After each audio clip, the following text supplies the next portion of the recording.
Posibleng kasama na ang ilang mga kongresista sa irerekomenda ng DOJ na masampahan ng kaso kaugnay sa anomalya sa flood control projects. Ang DOJ maingat pa sa paglalabas o pagbabanggit ng mga pangalan na kanilang pakakasuhan. Mas mainam ayon sa DOJ na hintayin ito sa mga susunod na araw. Si Margot Gonzalez magbabalita. Ang nagbabalik bansa na si dating DPWH Secretary Manuel Bunoan nahaharap na sa platter complaint sa Department of Justice. Ayon sa kumpirmasyon ni Justice Spokesperson Attorney Polo Martinez, correspondent si Bunoan ni Senator Jinggoy Estrada sa reklamo para sa isang kaso ng manumalyang proyekto sa flood control na inhay ng National Bureau of Investigation.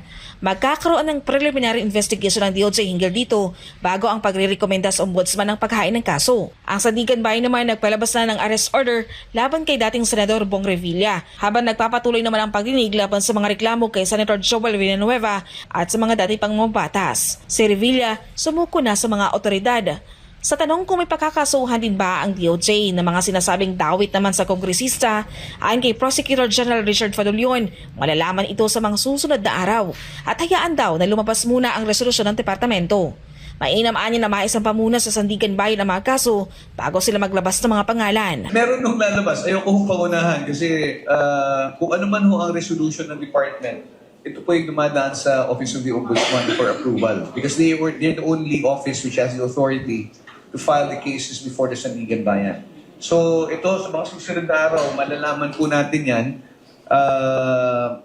Basta ayaw lang ho namin muna mag-preempt ng mga by mentioning names. Sa kasalukuyan, may mahigit kumulang 20 kasong hawak ang DOJ na may kaugnayan sa flood control anomaly. Sa 20, 7 ang tapos ng dinggin ng panel of prosecutors at may mga rekomendasyon na rin ang ahensya para sa kaso. There are cases which have been submitted for approval already to the Ombudsman because this is for filing sa Sandigan Bayan.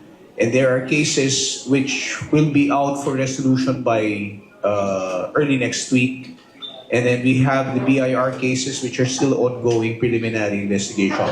Just to say, kahit na po meron itong mga kaso na ito na patuloy na iniimbestigahan sa Department of Justice ngayon, meron pa rin pong mga kaso na patuloy naman nagngangalap ng ebidensya ang ating National Bureau of Investigation.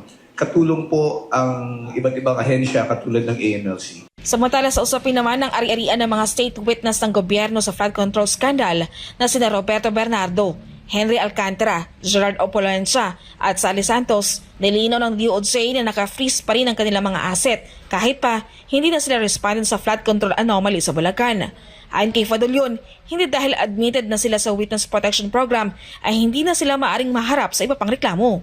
Naniniwala ang opisyal na maliban sa naibalik na pera ng mga witness para sa restitusyon, meron pa ring ibang ill-gotten wealth ang mga ito. The fact that these four have been admitted into the program already does not mean that the department is precluded from charging them if later on in the future we find that there are pieces of evidence that will link them to other transactions. Para sa Diyos at Pilipinas Kumahal, Margot Gonzalez, SB9 News.